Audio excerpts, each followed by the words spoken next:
Bismillahirrahmanirrahim. Assalamualaikum warahmatullahi wabarakatuh. Alhamdulillah wassalatu wassalamu ala rasulillah. Baik, kita lanjutkan kajian kita, masih membahas kitab Syarhus Sunnah di Imami Ahli Sunnati wal Jamaah Al-Imam Al-Barbahari rahimahullahu ta'ala. Kita masuk pada perkataan beliau rahimahullahu ta'ala, wa la tafarruda bis salati ala ahadin illa Rasulullah sallallahu alaihi wasallam wa ala alihi faqat. Dan tidaklah seseorang menyendirikan dengan salawat kepada salah seorang dan kepada keluarganya saja.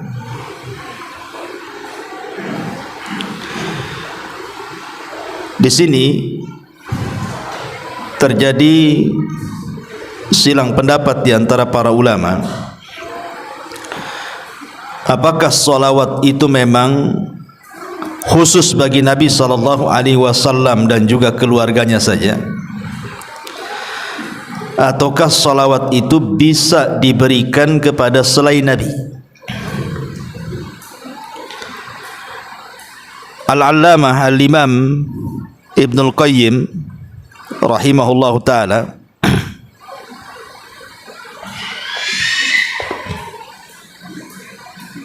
tes satu. Jadi Imam Ibnul Qayyim rahimahullahu ta'ala menyebutkan dalam Jala'ul Afham, di mana beliau menukilkan tentang ijma' para ulama,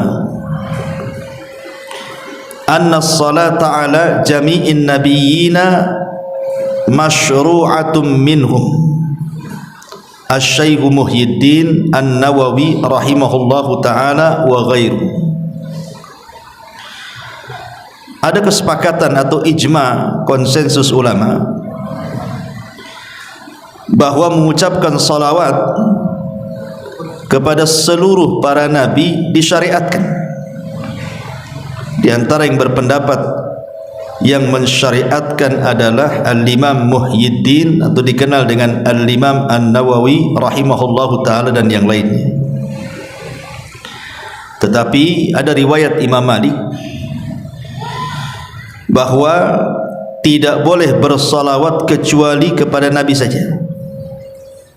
Imam Malik mengatakan tidak boleh bersalawat kecuali kepada Nabi saja. Inilah yang dikatakan oleh Imam Barbahari.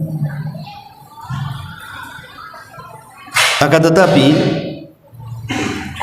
sebagian ulama mengatakan, seperti Syekh bin Baz rahimahullah ta'ala mengatakan, tidak mengapa seseorang itu bersalawat kepada selain Nabi, seperti mengatakan Allahumma salli ala ali fulan, Allahumma salli ala abi fulan.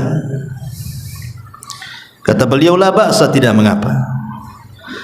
Akan tetapi jangan dijadikan syiar.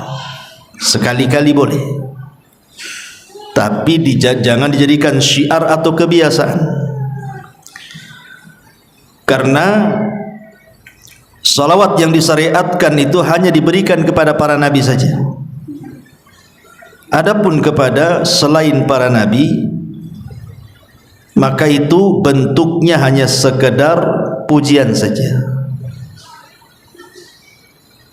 Dari sini terjadi silang pendapat. Cuman kalau melihat pendapat Imam Al-Barbahari di sini, seolah-olah beliau mengatakan tidak boleh bersalawat kecuali kepada Nabi saja dan kepada keluarganya.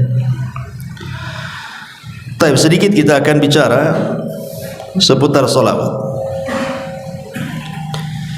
Di dalam Al-Quran,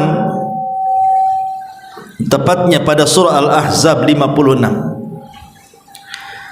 Allah Subhanahu wa taala berfirman, "Innallaha wa malaikatahu yusalluna 'alan nabi ya ayyuhalladzina amanu sallu 'alaihi wa sallimu taslima. Sesungguhnya Allah Subhanahu wa taala dan para malaikatnya mereka bersalawat atas Nabi. Wahai orang-orang yang beriman, bersalawatlah kalian kepada Nabi dan ucapkanlah salam kepadanya. Ketika sebagian para ulama bicara tentang keutamaan Nabi Adam alaihi salatu wassalam, di antara keistimewaan Nabi Adam adalah para malaikat sujud kepada Adam. Ketika Allah Subhanahu wa taala berfirman, wa idz qala rabbuka lil malaikati isjudu li Adam fasajadu illa iblis. Dan ketika Rabbmu berkata kepada para malaikat, sujudlah kalian kepada Adam, semua malaikat sujud kepada Adam. Maksudnya di sini sujud penghormatan, bukan sujud ibadah. Ada juga yang mengatakan bahwa sujudnya para malaikat kepada Adam itu bukan kepada jasadnya, tapi kepada ruhnya. Karena yang mulia pada jasad manusia itu bukan jasadnya, tapi ruhnya. Ada juga yang berpendapat sujudnya malaikat itu kepada Adam seolah-olah menjadikan kiblat bagi para malaikat, seperti kita sujud mengarah ke Ka'bah karena kita jadikan kiblat, bukan menyembah Ka'bah. Terlepas daripada takwil para ulama, apa maksud sujudnya para malaikat kepada Adam, yang jelas bukan sujud ibadah.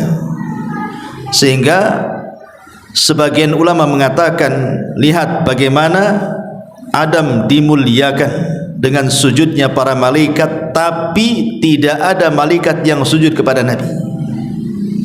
Malaikat sujud kepada Adam, tapi tidak sujud kepada Nabi SAW. Kalau begitu Adam lebih mulia dibandingkan Rasul. Kita katakan tidak.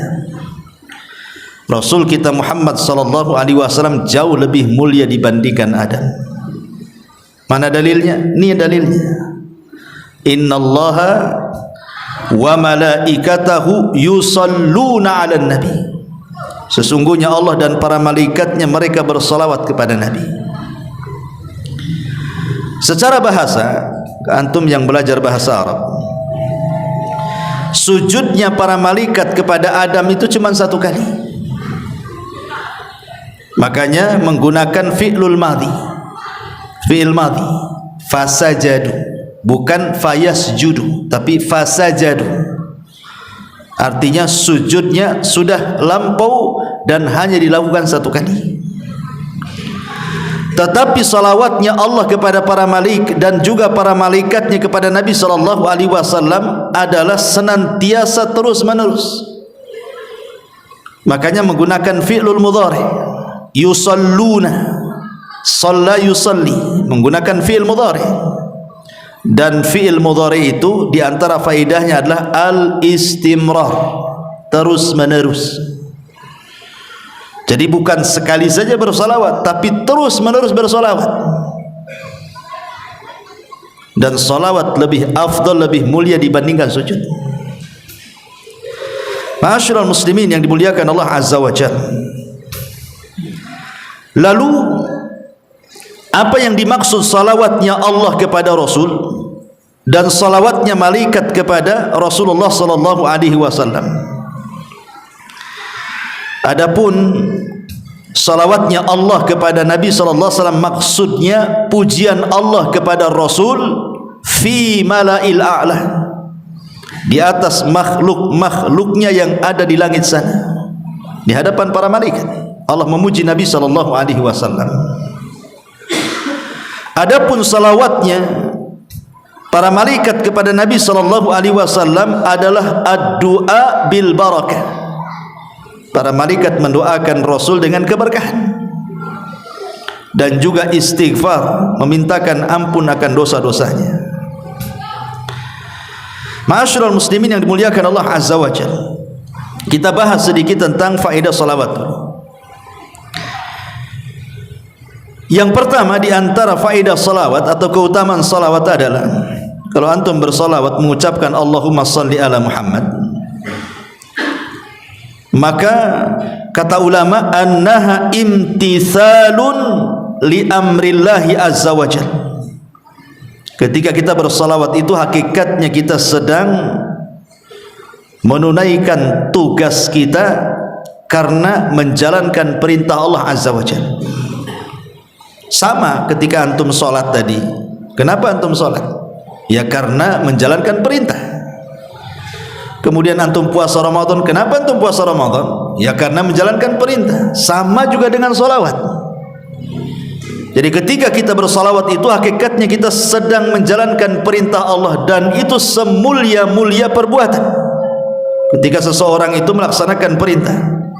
Dan itu diisyaratkan di dalam surah Al-Ahzab yang tadi saya baca, di mana Allah mengatakan ya ayyuhalladzina amanu sallu. Ini fi'lul amr. Wahai orang-orang yang beriman, bersolawatlah kalian. Artinya Allah memerintahkan dalam surah Al-Ahzab supaya kita bersolawat kepada Rasul. Jadi ketika kita bersolawat, hakikatnya kita sedang menjalankan perintah. Ini yang pertama. Yang kedua, annaha tarfa'u darajatil musalli fil jannati wa tukaffiru dhunubahu wa sayyi'atahu. Bahwa salawat kepada Nabi sallallahu alaihi wasallam bisa mengangkat derajat di mana? Di surga, dan menghapuskan dosa-dosa dan juga keburukan. Dan ini berdasarkan hadis Anas ibn Malik radhiyallahu anhu. Nabi sallallahu alaihi wasallam bersabda, man shalla alayya salatan wahidatan sallallahu alaihi ashra salawatin wa khuttat anhu ashru khati'atin wa rufi'at lahu ashru darajatin. Subhanallah, lihat faedah salawat di sini.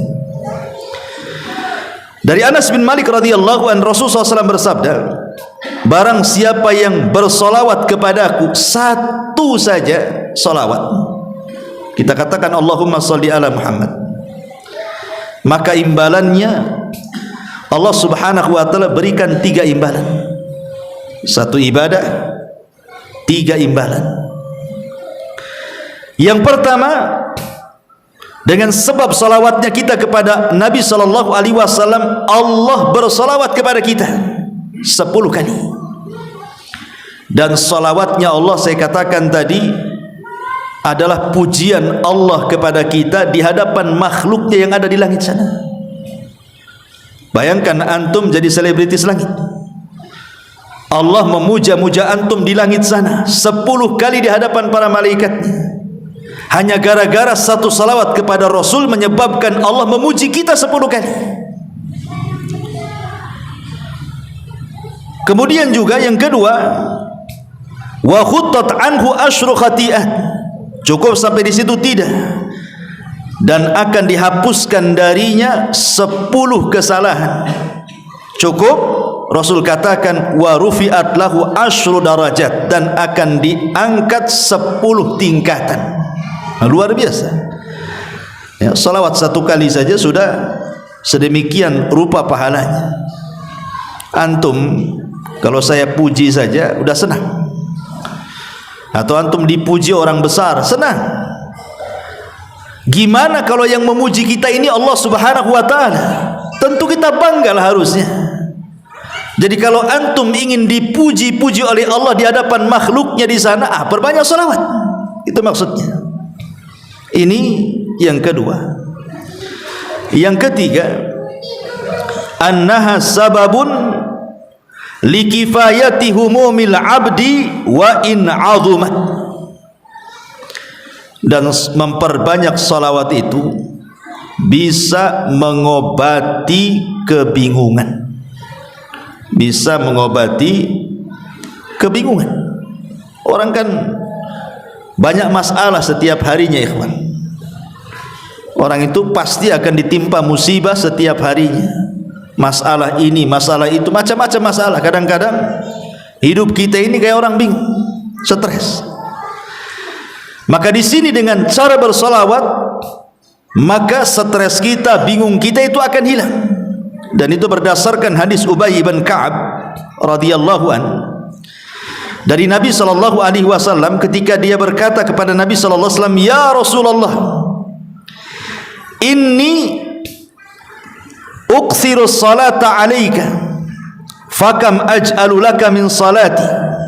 Faqala ma syi'ta. Qala qultu ar-rubu'. Qala ma syi'ta. Fa in zidta fa huwa khairun laka. Qultu nisf. Qala ma syi'ta. Fa in zidta fa huwa khairun laka.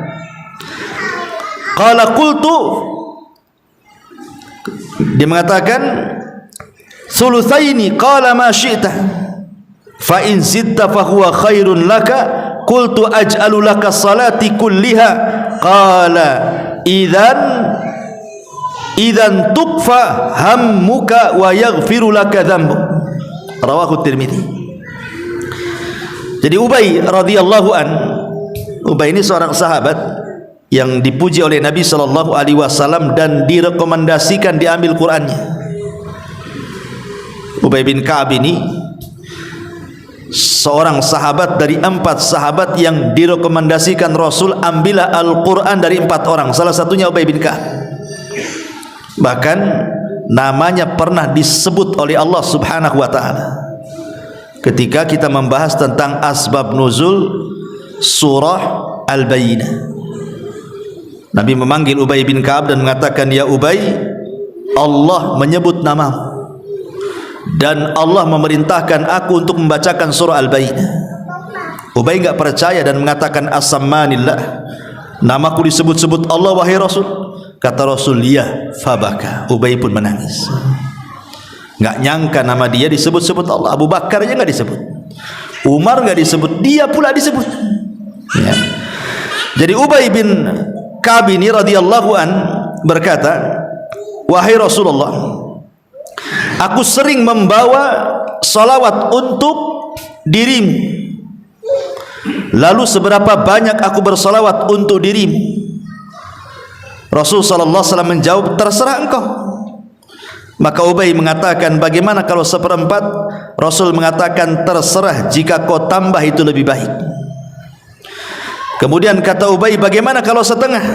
Kata Rasul, "Terserah, jika kau tambah itu lebih baik." Kata Ubay, "Bagaimana kalau 1/3?" Kata Rasul, "Terserah, jika kau tambah itu lebih baik." Kata Ubay, "Bagaimana kalau seandainya 2/3?" Kata Rasul, "Terserah, kalau kau tambah itu lebih baik."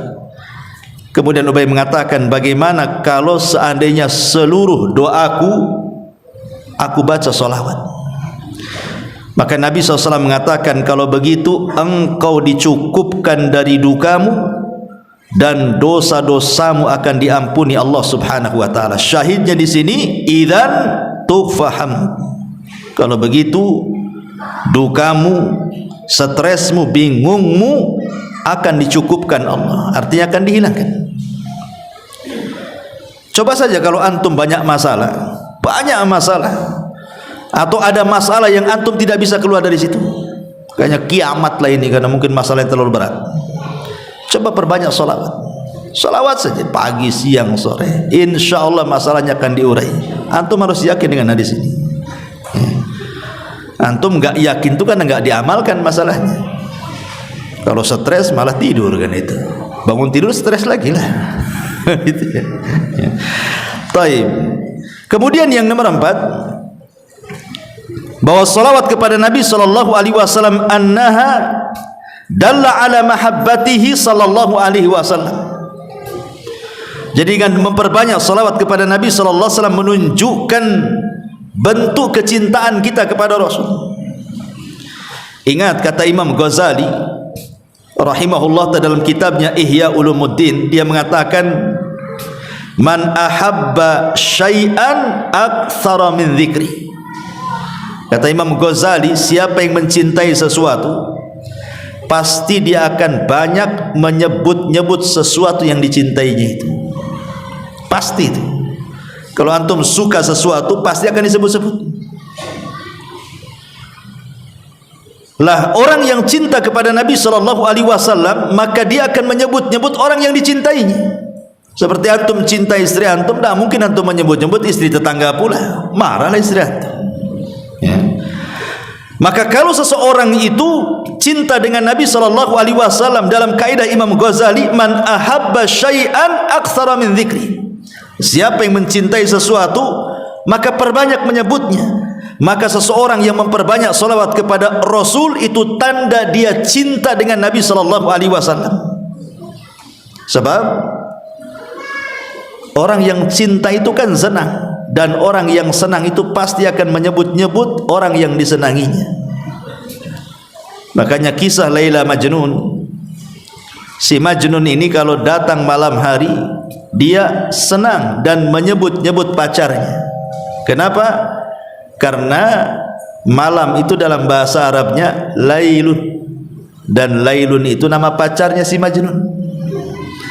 Jadi kalau datang malam hari senang dia, karena pacarnya hadir di malam hari. Tapi kalau di siang hari enggak suka, karena bahasa Arab siang itu naharun, bukan nama pacarnya. Makanya dia Majnun, gila. Dia suka malam, tak suka siang.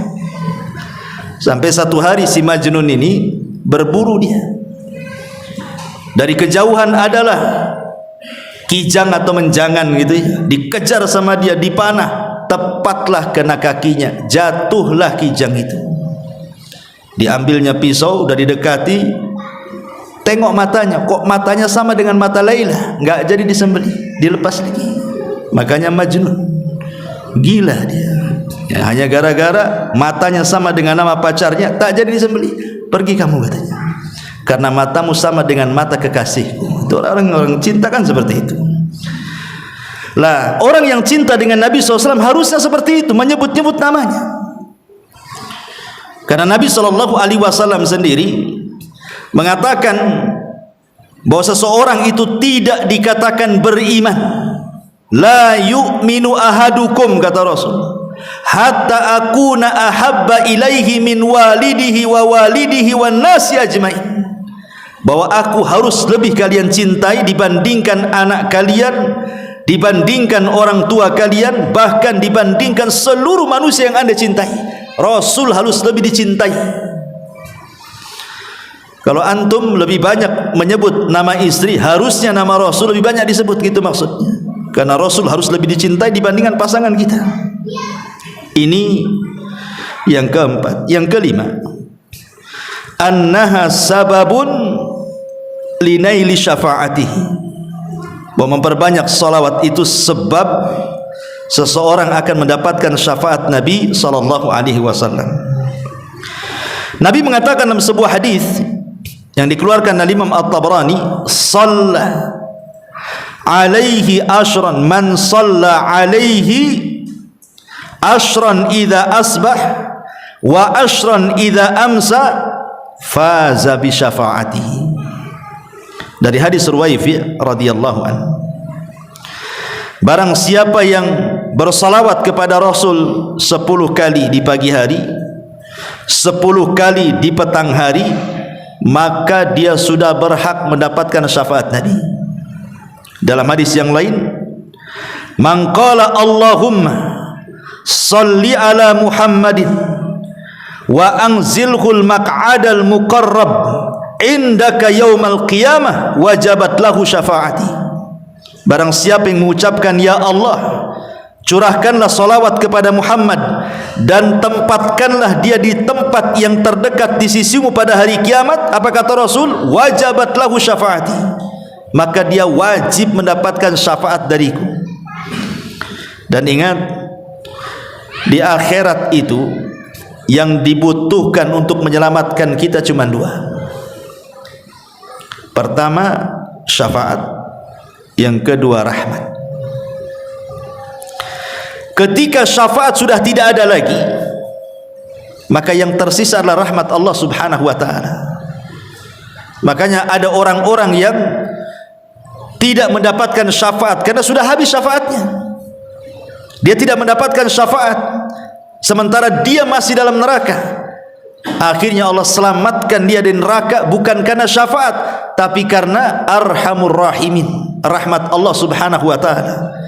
Jadi syafaat itu sangat penting sekali di akhirat. Lah salah satu mendapatkan syafaat adalah orang yang memperbanyak salawat kepada Nabi sallallahu alaihi wasallam. Ini yang kelima. Yang keenam, anna aulan nas bihi, orang yang paling berhak dengan Nabi sallallahu alaihi wasallam, bahkan aqrabuhum minhu yaumal qiyamah, yang paling dekat kedudukannya pada hari kiamat, aktsaruhum salatan alaihi, orang yang paling banyak mengucapkan salawat kepada Nabi sallallahu alaihi wasallam. Dan ini berdasarkan hadis aulan nas bi yaumal qiyamah aktsaruhum alayya salatan. Manusia yang paling berhak dan dekat denganku pada hari kiamat adalah orang-orang yang memperbanyak salawat di dunia. Ikhwatu fiddin, muliakan Allah azza wa jalla. Di zaman Nabi sallallahu alaihi wasallam masih hidup, sahabat itu ingin dekat dengan Nabi sallallahu alaihi wasallam, bahkan ingin menyentuh, bahkan mengambil sebagian dari jasad Nabi sallallahu alaihi wasallam, seperti rambutnya disimpan dijadikan tabaruk berkah. Kadang-kadang Rasul meludah, ditangkap ludahnya, dioles-oles ke badannya. Apabila Rasul berwudu, bekas wudunya itu sampai perang untuk diambil sisa-sisanya.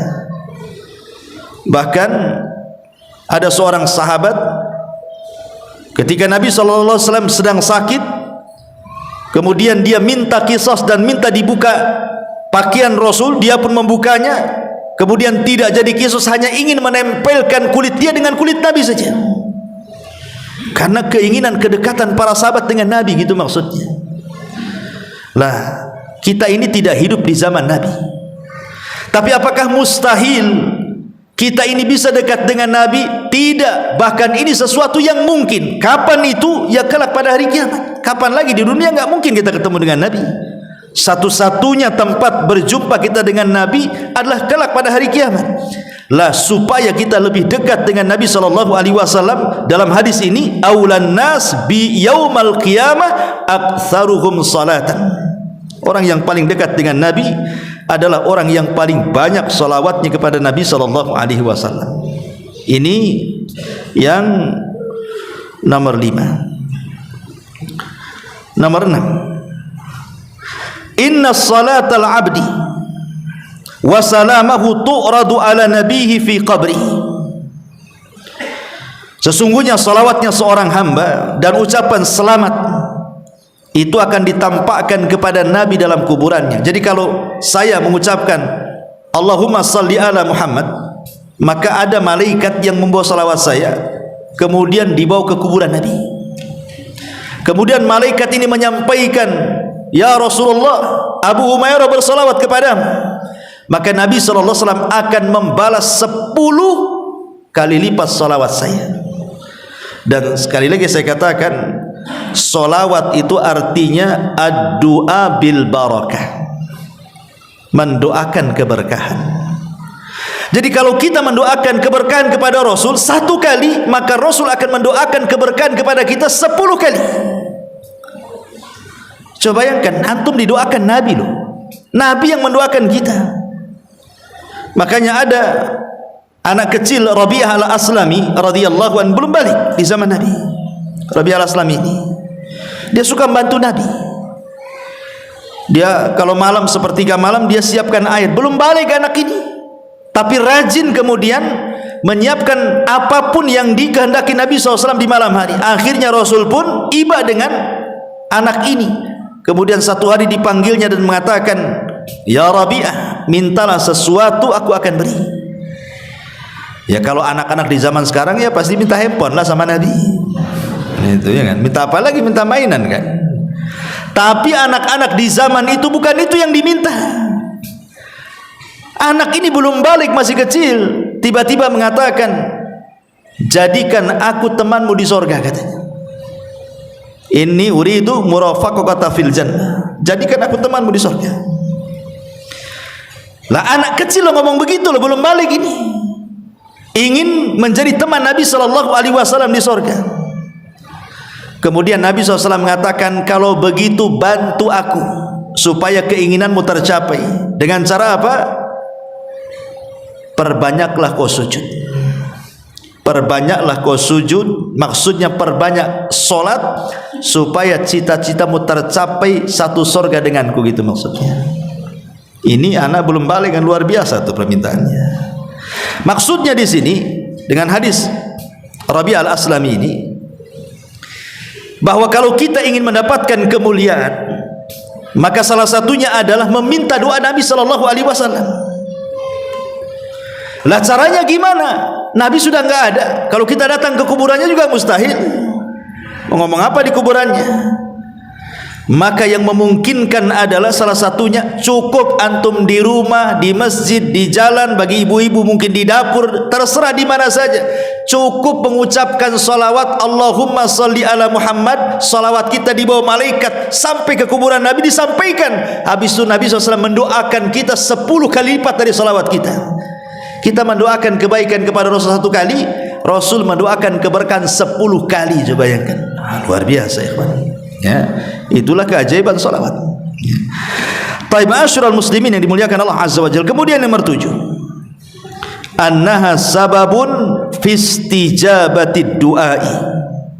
Bahwa salawat itu sebab seseorang bisa memungkinkan untuk cepat dikabulkan setiap permintaannya. Dari Fadalah Ibn Ubaid radhiyallahu an, dia mengatakan, Nabi SAW satu hari mendengar ada seseorang dalam solatnya dia tidak bersolawat kepada Nabi SAW. Jadi ada orang solat kemudian berdoa, Nabi dengar, tapi dalam doanya tidak menyertakan solawat. Jadi sami'an Nabi SAW rajulan yad'u fi salatihi falam yusalli ala Nabi. Apa kata Nabi SAW? Ajilah hada, tergesa-gesa orang yang berdoa. Thumma da'ahu faqala lahu, kemudian Rasul memanggil laki-laki itu dan mengatakan kepadanya, idza shalla ahadukum falyabda bitahmidillahi wathana alaihi thumma liyusalli ala nabi sallallahu alaihi wasallam thumma la yad'u ba'du bima sya'a, kata Rasul. Sini, kalau engkau berdoa, 1, mulailah dengan pujian kepada Allah. 2, bersalawatlah kepada Nabi sallallahu alaihi wasallam, kemudian berdoalah sesukamu. Jadi Nabi sallallahu alaihi wasallam mengajarkan kepada kita bagaimana kaifiah doa. Tentu yang dimaksud doa di sini doa masalah. Karena doa itu kan ada dua. Ada doa ibadah, ada doa masalah. Kalau doa ibadah itu ya doa rutinitas antum. Doa mau tidur itu yang dibaca, besok itu lagi yang dibaca. Doa pada tidur itu juga yang dibaca. Masuk WC itu juga yang dibaca. Itu namanya doa ibadah. Doa yang dibaca secara rutinitas itu disebut doa ibadah, ya. Dan setiap ibadah itu ada doa ibadah. Ketika antum sholat, ketika antum baca Quran, ketika antum puasa, di balik ibadah itu ada doa ibadah. Karena tujuan antum sholat supaya berdoa, sholatnya diterima kan itu. Sholatnya berpahala. Tetapi yang dimaksud di sini adalah doaul masalah. Doa ketika antum ada masalah. Ketika usaha antum gulung tikar, ada masalah keluarga, ada masalah dengan anak, ada masalah dengan orang tua, ada masalah di kantor, macam-macam. Itu namanya doa masalah.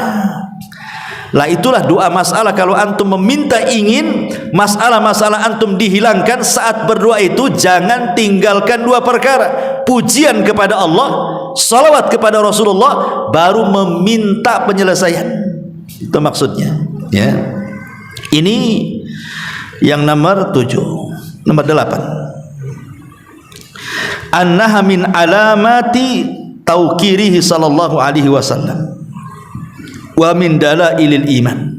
Jadi memperbanyak salawat itu tanda kita ini menghormati Nabi, memuliakan Nabi sallallahu alaihi wasallam, dan itu dalil dari keimanan kita kepada Nabi sallallahu alaihi wasallam.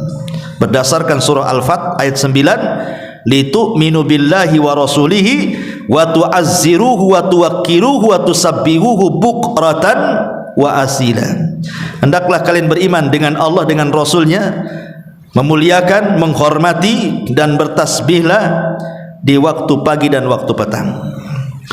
Kemudian yang nomor 10, annaha sababun li tayyibil majalis atau li tibil majalis wa alla ta'uda hasratan ala ahliha yaumal qiyamah. Dan salawat kepada Nabi itu untuk memperbaiki majlis, bahkan supaya majlis itu tidak menjadi kerugian kelak pada hari kiamat. Jadi kalau antum ngobrol, sebelum ngobrol, entah ngobrol berdua atau bertiga di warung kopi gitu ya, atau antum mungkin ngobrol dengan tetangga di teras atau di manalah, maka jangan lupa selipkan salawat. Allahumma sholli ala Muhammad, baru ngobrol ya.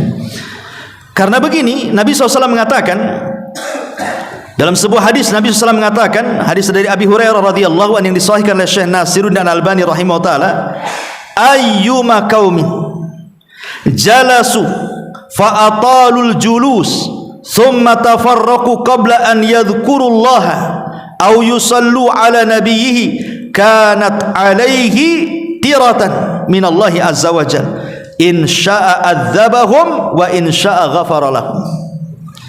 Tidaklah sekelompok orang duduk-duduk di satu majelis, kemudian mereka bangkit dari majelis tersebut tidak berzikir kepada Allah, tidak membaca salawat kepada Nabi SAW, melainkan majelis itu adalah majelis yang cacat dan kerugian pada hari kiamat. Kalau Allah mau, Allah akan azab gara-gara majelis itu, dan kalau Allah mau, Allah ampuni gara-gara majelis itu. Bayangkan ya, orang kalau bermajelis duduk bertiga, berempat atau rame-rame, kemudian antum baca salawat, maka pahalanya luar biasa. Majelis itu jadi berkah. Majelis yang tidak berkah jadi berkah, itu kan kebaikan luar biasa. Kemudian yang nomor 11, annaha sababun lisabati ala sirat. Memperbanyak salawat adalah sebab seseorang itu akan mampu menyeberangi titian siratal mustaqim. Dalam hadis yang panjang kata Nabi SAW, wa ra'aitu rajulan min ummati yazhafu ala sirat yahbu ahyanan wa yata'allaq ahyanan faja'athu salatuhu alayya fa aqamathu ala qadamaihi wa anqadathu. Kata Nabi SAW, aku melihat orang yang sedang melewati titian itu. Terkadang dia jatuh, terkadang terbangun, jatuh lagi, terbangun lagi. Tiba-tiba datang solawatnya.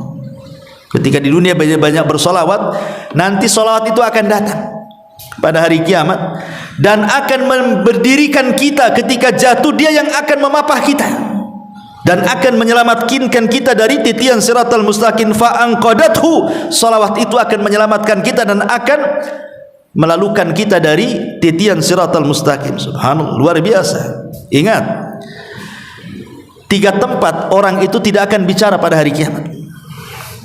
Kenapa? Karena orang itu sibuk masing-masing, tidak mungkin ingat orang lain. Kata Aisyah radhiyallahu anha, ketika Nabi SAW berada di pangkuan pahanya kemudian tertidur, Aisyah menatap wajah Nabi. Ketika ditatapnya, tiba-tiba Aisyah menangis. Tetesan air matanya menetes persis di pipi Nabi. Sontak Nabi bangun, duduk, ditatapnya Aisyah, kemudian mengatakan, ya Aisyah, lima tabki wa lima dumu, kenapa kau menangis dan apa itu air mata yang kau lelehkan dari pipimu? Maka Aisyah radhiyallahu anha mengatakan, ya Rasulullah, tadzakkartu yaumal qiyamah. Rasul, ketika aku melihat wajahmu, aku teringat hari kiamat. Hal tadhkuru bi ahlika yaumal qiyamah? Masih ingatkah engkau wahai Rasul kelak pada hari kiamat dengan istrimu, dengan keluargamu? Atau kau sudah lupa dengan kami semuanya? Maka Nabi SAW mengatakan, amma fi thalathati mawatin fala yadhkuru ahadun ahada. Adapun di 3 tempat orang tidak mungkin ingat siapapun. Kemudian Nabi SAW mengatakan, 1 di tempat penyeberangan titian siratal mustaqim, orang tidak akan ingat siapapun. Yang diingatnya bagaimana caranya dia bisa nyeberang dari situ. Yang kedua, inda tatayur suhuf, ketika lembaran diterbangkan. Orang tidak akan ingat siapapun sampai dia mampu mengambil catatannya dengan tangan kanannya dan tidak dengan tangan kirinya. Kemudian yang ketiga, indal mawazin, saat di tempat penimbangan amal, orang tidak akan ingat siapapun sampai betul-betul kebaikannya lebih berat dibandingkan keburukannya. Artinya bahwa ketika seseorang tidak ingat apapun saat menyeberang titian Shiratal Mustaqim, berarti kondisi menyeberang itu sangat menakutkan karena fokus dia, nggak ingat siapapun.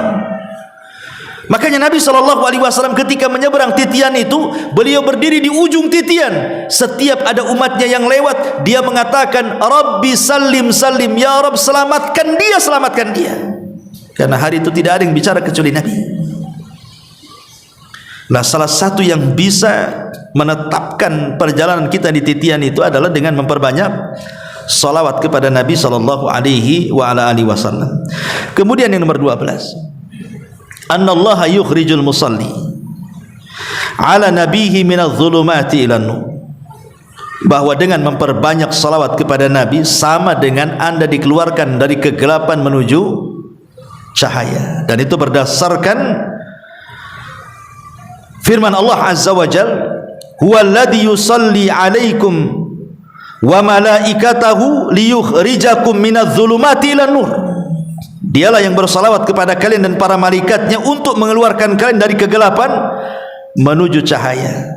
Maksudnya dari kesesatan kepada petunjuk, ya, dari tidak tahu menau, kejahilan kepada ilmu.